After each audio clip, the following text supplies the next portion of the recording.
வாஸ்து அப்படிங்கிறது நம்பலாமா வேண்டாமா அப்படிங்கிறத இதற்கு முன்னாடி இருந்த பதிவில் நீங்கள் பார்த்துருப்பீங்க. இப்போ நாம் பார்க்கக்கூடியது நம்மளுடைய ஆராய்ச்சியிலையும் நம்மளுடைய அனுபவத்திலையும் வாஸ்து அப்படிங்கிறது டிஎன்ஏ அப்படிங்கிறது தொடர்போடு இருப்பதாக நாம் அனுபவித்திருக்கின்றோம். அதை பற்றி தான் இனி வரக்கூடிய காணொளிகளில் நாம் தொடர்ந்து பார்க்க இருக்கின்றோம். என்னப்பா வாஸ்துவே எங்களுக்கு நம்பிக்கை இல்லை, இதை வேற வாஸ்துவை டிஎன்ஏ அப்படின்னு தொடர்பு படுத்தி சொல்றீங்க, இதெல்லாம் பணம் சம்பாதிக்கிறதுக்கான ஒரு காரணமா தெரியுதே அப்படின்னு நிறைய பேத்துக்கு ஒரு சந்தேகம் இயலும். பணம் சம்பாதிக்கிறதுக்கு எவ்வளவோ வழிகள்லாம் இருக்குது.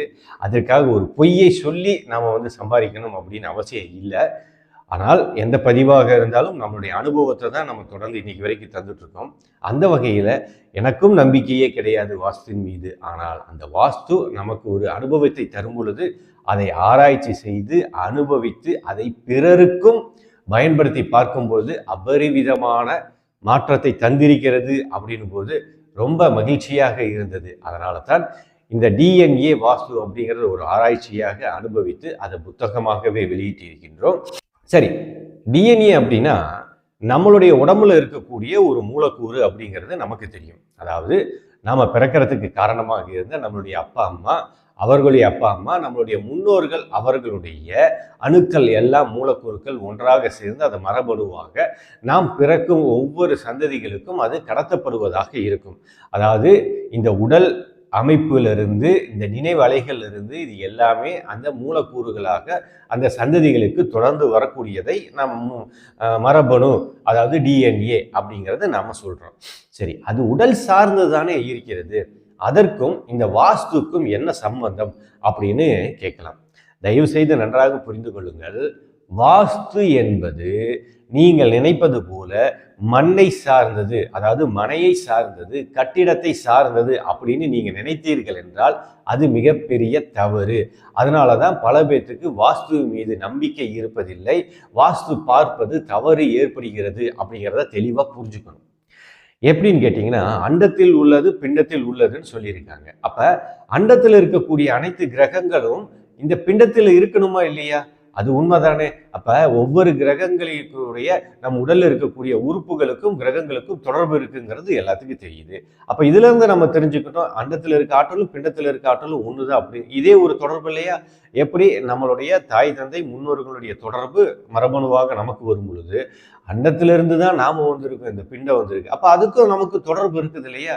இப்ப பாத்தீங்களா, நம்ம முன்னோர்களுடைய டிஎன்ஏ அப்படின் போது நாம் பிறப்பதற்கு காரணமாகிய அண்டத்தினுடைய தொடர்போடு தான் நாம் பிறந்திருக்கிறோம். சரி, அதற்கும் வாஸ்துக்கும் என்ன சம்பந்தம் அப்படின்னா, இந்த அண்டத்தில் இந்த பூமி என்பது செயல்படுகிறது. இந்த பூமி என்பது மண்ணை சார்ந்தது. இந்த மண் என்பது பெண் தன்மையை குறிக்கக்கூடியதாக இருக்கிறது. இந்த மண்ணானது வாஸ்து என்கின்ற அடிப்படையில் நாம் பார்க்கப்படக்கூடியதாக இருக்கிறது. இந்த உடலே மண்ணாகத்தானே இருக்கின்றது. புரிஞ்சு போச்சுங்களா? அப்ப மண்ணுக்கும் இந்த பூமிக்கும் அண்டத்துக்கும் தொடர்பு அப்படின்னு. அப்ப இதுல எப்படி வாஸ்துவை நம்ம பார்க்கணும் அப்படின்னா, இங்கதான் இந்த பூகோள அமைப்பை நாம் பொதுவாக பார்க்க வேண்டும். ஏன்னா மனை கட்டிடத்தை மட்டும் பார்த்து விட்டோம் என்றால் வாஸ்து என்பது நமக்கு தவறான கணிப்பை தந்துவிடும். இந்த பூகோளத்தின் அடிப்படையில் நாம் எப்படி பார்க்கணும் அப்படின்னா, வாஸ்துவின் விதிப்படி இந்த பூமியினுடைய அமைப்பு, அதாவது அரைக்கோணம், அதாவது வடக்கு அரைக்கோணம் பறந்து விரிந்தும் தெற்கு அரைக்கோணம் தாழ்ந்தும் இருப்பதை நாம் பார்க்க வேண்டும். வாஸ்துவின் விதிப்படி தெற்கு தாழ்ந்து இருக்கக்கூடாது அப்படின்னு நமக்கு சொல்லியிருப்பாங்க. அது நமக்கு நல்ல ஒரு பலனை தராது அப்படிங்கிறது வாஸ்துவின் விதியாக சொல்லப்பட்டிருக்கும். அப்படின்னா தெற்கு தாழ்ந்து இருக்கிறது, அதாவது தெற்கு அரைக்கோணம் நமது பூமியில பார்த்தீங்கன்னா நம்மளுடைய தென் இந்தியா, ஆஸ்திரேலியா, தென் அமெரிக்கா, தென் ஆப்பிரிக்காவின் தென் பகுதிகள் இருக்கக்கூடியது, அண்டார்டிகா கூடிய பகுதிகள், இவைகள் எல்லாம் தெற்கு பகுதிகளாக இருக்கின்றன. இந்த தெற்கு பகுதிகள் எல்லாமே கடல் சூழ்ந்த பகுதிகளாக இருக்கிறது. கடல் அப்படின்னா ஆழம், அதுல நீர் சார்ந்து, அப்ப அந்த இடத்துல பள்ளம் தானே.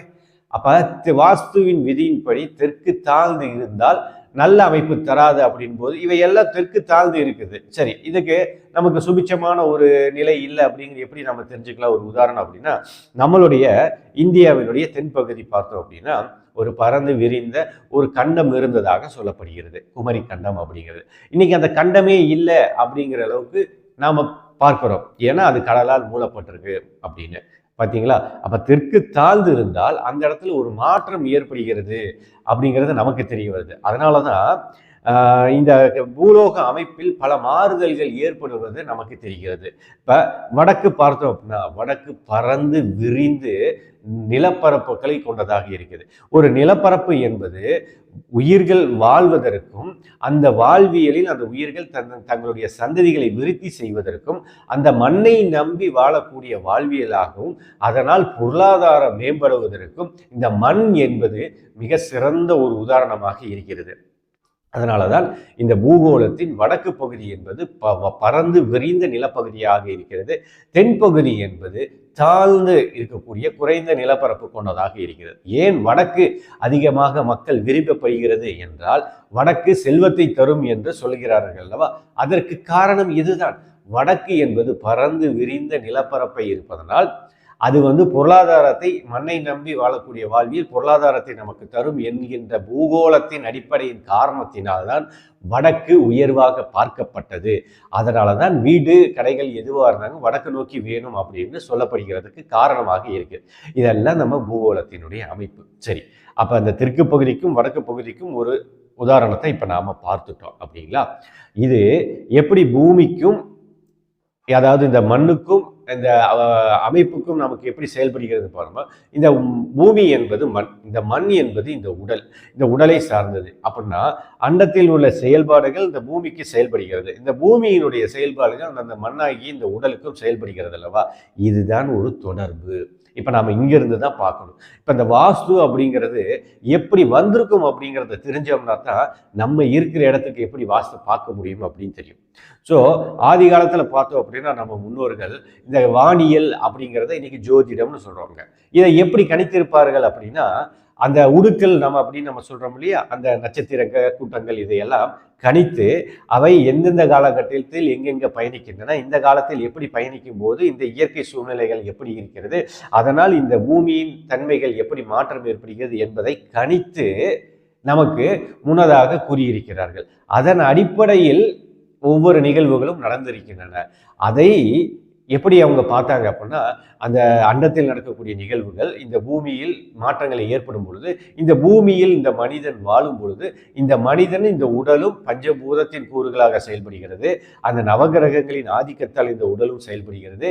மண்ணை நம்பி இந்த மனிதன் வாழக்கூடியது என்பதனால் இந்த பூகோளத்திற்காக பார்க்கப்பட்ட வானியல் என்பது இந்த மனிதனுக்கு தனியாக பொருத்தி பார்க்கப்பட்டது. ஏனென்றால் ஒவ்வொருவரும் ஒவ்வொரு ராசி ஒவ்வொரு நட்சத்திரம் என்கின்ற அடிப்படையில் அப்பொழுதுதான் பிரிக்கப்பட்டு அவற்றில் இருந்து இது மனிதர்களுக்கும் தனித்துவமாக பார்க்கப்படுகிறது. தொடர்பு அந்த வானியலுக்கும் அந்த பூமிக்கும் இந்த மனிதனுக்கும் உள்ள தொடர்புனால் தனித்தனியாக பார்க்கப்பட்டது. இதே போலதான் வாஸ்து என்பதும் இந்த பூகோளத்தின் அடிப்படையில் பார்க்கப்பட்டதுதான். இந்த பூமிக்கும் மனிதனுக்கும் இந்த கிரகங்களுக்கும் மனிதனுக்கும் தொடர்பு இருப்பதனால் இந்த பூகோளத்திற்கு பார்க்கப்பட்ட வாஸ்துவை தனி மனிதர்களின் வாழ்வியலுக்காகவும் பார்க்கப்பட்டிருக்கிறது. இப்படித்தான் இந்த வாஸ்து என்பது பார்க்கப்பட்டிருப்பது என்பது எம்முடைய ஆய்வுகளில் கணிக்கப்பட்டிருக்கின்றது.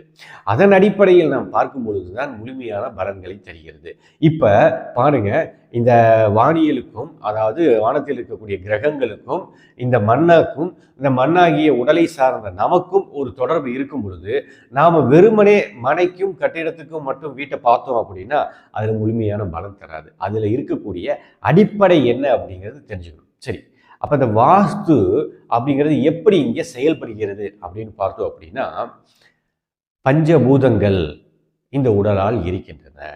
நவகிரகங்கள் அப்படின்னு நம்ம சொல்றோம், வானத்தில் இருக்கக்கூடிய நவகிரகங்கள். அந்த நவகிரகங்களின் கதிர்வீச்சுக்கள் இந்த உடலை இயக்குகின்றன, அதாவது இந்த பூகோளத்தை செயல்படுகின்றன. இந்த பூகோளத்தின் அடிப்படையில் இருக்கக்கூடிய இந்த உடலுக்கும் அவைகள் செயல்படுகின்றன. அந்த கிரகங்களின் ஆதிக்கம் இந்த உடலுக்கு ஆற்றலாக இருக்கிறது. 2. மூன்றாவது திசைகள், அதாவது கிழக்கு மேற்கு வடக்கு தெற்கு அப்படின்னு நம்ம சொல்றோம் இல்லையா, அந்த 4 திசைகள். அந்த 4 திசைகளோடு சேர்ந்து இன்னும் ஒரு 4 திசைகள் இருக்கின்றன. இப்ப கிழக்கு எடுத்துக்கிட்டீங்கன்றால் வடகிழக்கு தென்கிழக்கு. இப்ப தெற்கு எடுத்துக்கிட்டீங்கன்னா தென்கிழக்கு தென்மேற்கு. மேற்கு எடுத்துக்கிட்டீங்கன்னா தென்மேற்கு வடமேற்கு. வடக்கு எடுத்துக்கிட்டீங்கன்னா வடமேற்கு வடகிழக்கு அப்படின்னு 8 திசைகளை பொருந்தியதாக இருக்குது. அப்படின்னா வாஸ்து என்பது நம்ம எப்படி பார்க்கணும் அப்படின்னா, பஞ்சபூதங்கள், நவகிரகங்கள், அஷ்ட திக்குகள் என்பதை இவை எல்லாத்தையும் கணித்து அவற்றின் தன்மைகள் சமநிலையில் இருப்பதை நாம் அறிந்து அது இந்த உடலாகிய மண்ணிற்கும் நாம் வசிக்கக்கூடிய பூமியாகிய மண்ணிற்கும் அதில் நாம் கட்டக்கூடிய கட்டிடத்திற்கும் சம அளவு சக்தி, அதாவது ஆற்றல் உடையதாக இருக்கிறதா என்பதை பார்த்து நாம் கட்டிடங்களையும் மனைகளையும் நாம் வாங்கும் பொழுதும் கட்டும் பொழுதும் நமக்கு நல்ல ஆற்றலை தரும் என்பது இதுதான் வாஸ்துவின் விதி. இப்போ தெற்கு தாழ்ந்து இருக்கக்கூடாது அப்படின்னு ஒரு உதாரணம் நம்ம பார்த்தோம் இல்லையா? அதே போலதான் இங்கே ஒவ்வொரு பகுதிகளுக்கும் ஒவ்வொரு பூலோக ரீதியாக இருக்கக்கூடிய அமைப்புகளை பொருத்தித்தான் வாஸ்துவாக கணிக்கப்பட்டிருக்கு. இது மிகப்பெரிய ஒரு உதாரணம் நம்ம நிறைய சொல்லலாம். இந்த காணொலியில் அதுக்கு பத்தாது. இனி வரும் காணொலிகளில் ஒவ்வொரு திசைகள் எப்படி பிரிக்கப்பட்டன வாஸ்துவில், அந்த திசைகளை பிரிப்பதற்கான காரணம் என்ன, அதற்கு உண்மையாலுமே அதனுடைய அனுபவங்கள் எப்படி இருக்கும் அப்படிங்கிறத நாம் பின்னாடி வரக்கூடிய காணொலிகளை நாம் தொடர்ந்து பார்ப்போம். எனவே அன்பர்களே, வாஸ்து அப்படிங்கிறது உண்மையா பொய்யாங்கிறதையும் பார்த்தோம். டிஎன்ஏ அப்படிங்கிறதுக்கு எப்படி இந்த வாஸ்துக்கும் நமக்கு தொடர்பு இருக்குது அப்படின்னு பார்க்கும்போது, அண்டத்தில் உள்ளது பிண்டத்தில் உள்ளதுக்கு எப்படி தொடர்பு இருக்கிறதோ, நாம் பிறப்பதற்கும் நம் தாய் தந்தை நம் முன்னோர்களுக்கும் எப்படி தொடர்பு இருக்கிறதோ, இதைத்தான் மரபணு டிஎன்ஏ என்று சொல்கின்றோம். அதே தான் வாஸ்துவிற்கு யாம் அனுபவத்தால் வைத்த பெயர் டிஎன்ஏ வாஸ்து அப்படிங்கிறது. இது மிகப்பெரிய தந்திரமாக செயல்பட்டு கொண்டிருக்கின்றது. அதனால் வாஸ்துவை பற்றி யாரும் பயப்பட தேவையில்லை, கவலைப்பட வேண்டியதில்லை. கட்டிடத்தை இடிக்கணும் அப்படின்னு எல்லாத்துக்கும் அந்த சூழ்நிலை வராது. கட்டிடத்தை வித்துட்டு போகணும் அப்படின்னு யாரும் பயப்பட வேண்டிய அவசியமும் ஏற்படாது. அது இடத்தின் தன்மையை பொறுத்து அமையுமே தவிர பயப்பட வேண்டிய அவசியம் இல்லை. இவைகள் எல்லாமே மனம் சார்ந்தது, நம்பிக்கை சார்ந்தது, அதில் செய்யக்கூடிய அந்த ஆற்றலின் தன்மையை பொறுத்து தான். எனவே வாஸ்துவை பற்றி யாரும் பயப்பட வேண்டாம். டிஎன்ஏ வாஸ்து அப்படிங்கிறது மிகப்பெரிய ஒரு பரிகாரமாக எல்லாத்துக்கும் இருக்குது. அதை நிறையா பேர்த்துக்கு பயன்படுத்தி பார்த்து அனுபவங்களும் கிடைத்திருக்கு. இனி வரும் காணொலிகளில் டிஎன்ஏ வாஸ்துவினால் கிடைத்த பலன்கள் எப்படிங்கிறத தொடர்ந்து பார்ப்போம். இந்த டிஎன்ஏ வாஸ்துவை பற்றின உங்களுக்கு ஒரு புரிதல் வேண்டும் அப்படின்னா அதை புத்தகமாக வெளிப்படுத்தி இருக்கும். அதற்கான விவரங்களை கீழே தரோம், நீங்கள் வாங்கி பயன்படுத்தலாம்.